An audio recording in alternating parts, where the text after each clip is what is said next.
Are you afraid of a potential recession and how it'll impact the housing market? Hi, my name is Andrew Canavan, local realtor with Whissel Realty.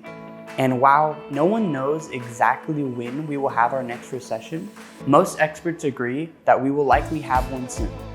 But history shows that a recession doesn't equal a housing crisis. As you can see, in the last 6 recessions, there were only 2 times when home values were negatively impacted.